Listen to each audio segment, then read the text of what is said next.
welcome to the news at this hour on African News 24 TV. I am Christiana Chikeze. We begin at the presidency. President Bola Tinubu has assured Nigerians that a state police system will soon be established, describing it as a key measure to tackle insecurity across the country. Tinubu made the declaration on Thursday while addressing members of the ruling All Progressives Congress at the party's National CAUCUS meeting in Abuja. He expressed confidence that the National Assembly would pass the required legislation following consultations with foreign partners. The president also emphasized the importance of implementing local government autonomy, insisting that councils receive direct funding to enhance governance and security effectiveness. Vice President Kashim Shettima highlighted APC's strengthened political position, noting the party now controls 28 state governorships. Party leaders also expressed unity in supporting Tinubu's security and governance agenda. The state police proposal, which requires constitutional amendments, is intended to devolve certain policing powers to states, allowing for more localized and responsive security measures.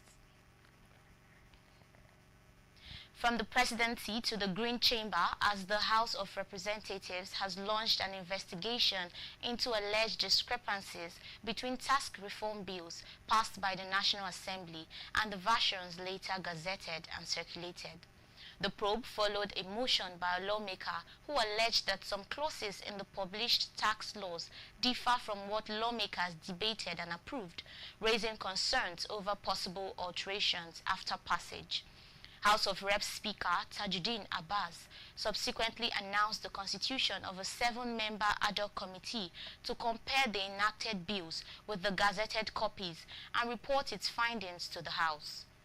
Reacting to the development, the People's Democratic Party called for the suspension of the implementation of the new tax laws, urging a delay to allow the House committee conclude its investigation. The party said any discrepancies must be transparently resolved to protect the integrity of the legislative process and maintain public confidence.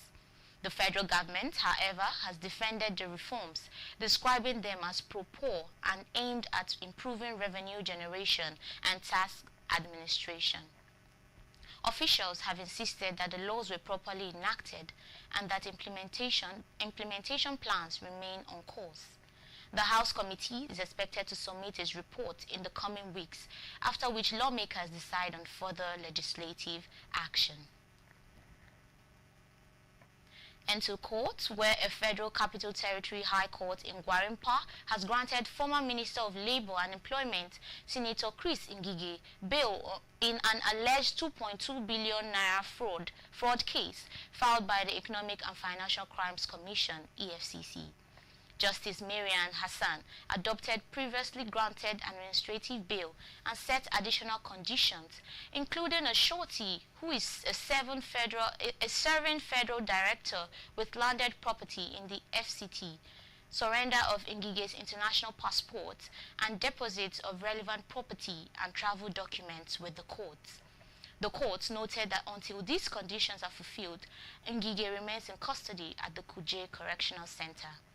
Ngige was arraigned on 8 counts of contract fraud and abuse of office relating to alleged irregular contracts and acceptance of monetary gifts during his tenure at the Nigeria Social Insurance Trust Fund between 2015 and 2023.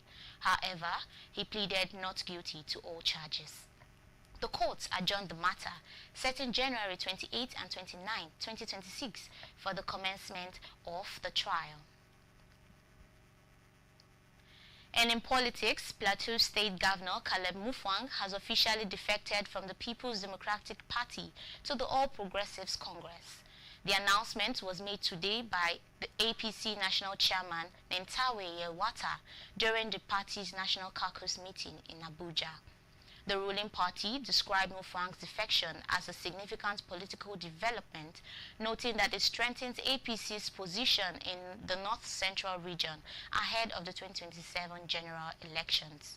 Reports indicate that Mutfwang had been considering the move for several months amid political pressure and negotiations with APC leaders. noting that his defection reflects a broader trend of PDP governors switching allegiance to the ruling party in recent years. Mufwang's move is expected to have substantial implications for Plateau State's political landscape and the APC's strategic positioning ahead of the next elections. Still in politics, a faction of the African Democratic Congress led by Nafiu Bala has suspended 15 party members, including former National Chairman Chief Ralph NWOSU, for 6 months over alleged anti-party activities. The suspension, announced at a National Working Committee meeting in Abuja, cited actions by the members that reportedly disrupted party cohesion and undermined authorized operations. The affected members include Balarabe Rufai, Ibrahim Mani, Dr. Bamidele Ajadi, Kenneth Bandi, and others. The Bala-led faction also disowned several congresses organized at state and local levels, labeling them unauthorized, and announced new appointments to strengthen its leadership structure. The move deepens an ongoing leadership struggle within the ADC, which has seen rival factions contesting authority, raising concerns over internal cohesion and the party's effectiveness ahead of the upcoming elections. Moving on, disability rights groups are calling on the relevant commission to account for programs aimed at improving the lives of persons with disabilities, citing gaps in implementation and support. We have more in this report.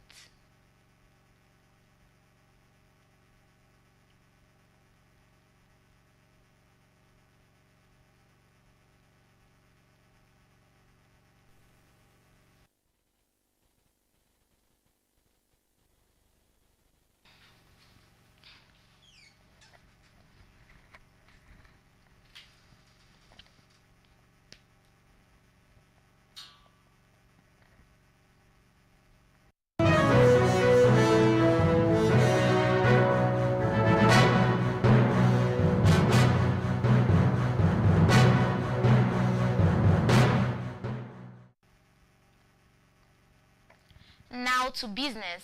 President Bola Tinubu has appointed Dr. Mulisiu Olalekun OSENI as the new chairman of the Nigerian Electricity Regulatory Commission, following the Senate's confirmation of the Commission's reconstituted board members. The reconstituted board also includes Dr. Yusuf Ali as vice chairman and 6 other commissioners, Nathan Rogers Shati, Dafe Akpeneya, among many others. OSENI's appointment effectively replaces Abdullahi Ramat, whose nomination earlier in August 2025 for the NERC chairmanship was not confirmed by the Senate. Ramat's bid was reportedly stalled after the Senate Committee on Power received petitions and declined to proceed with his confirmation. The presidency has directed the newly constituted board to deepen and consolidate ongoing reforms in Nigeria's power sector in line with the provisions of the Electricity Act. Moving on, the federal government has confirmed that 149 companies currently benefiting from Pioneer status tax incentives will continue to enjoy their tax holidays for at least 2 more years, even as the country prepares to implement a new tax regime from January 1st, 2026. The Nigerian Investment Promotion Commission made the disclosure during a media briefing, saying that existing Pioneer status beneficiaries will be protected under the transitional provisions of the incoming tax framework, ensuring continuity of incentives already granted. The Commission said the Pioneer status incentives, which provide corporate income tax exemptions to qualifying firms for an initial period and possible extensions, have been used to attract investment since 2017, noting that the scheme has supported significant capital investments and job creation. The extension of benefits to these 149 firms comes amid broad tax reforms encapsulated in the Nigerian Tax Act 2025 and related legislation. Under the transition rules, companies with active Pioneer status awards will continue to receive existing reliefs for the remainder of their approved periods. The government's position aims to preserve investor confidence while shifting toward a more performance-oriented tax incentive system as part of a wider overhaul of the country's fiscal framework.